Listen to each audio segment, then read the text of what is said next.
Hello everybody and welcome. In this video I'm going to show you how to pair your headphones HUAWEI Freebuds 7i with your iPhone.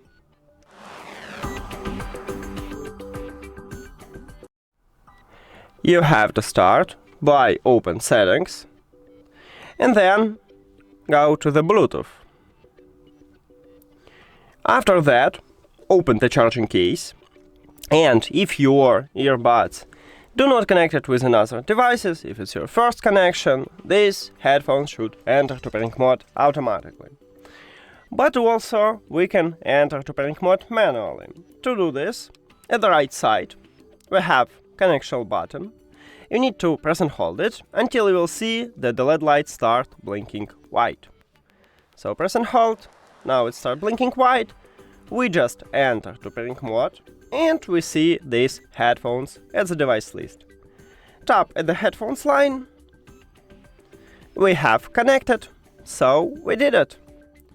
Thank you for watching this video. If you found it helpful, please consider subscribing to channel and leave the like on the video. See you later!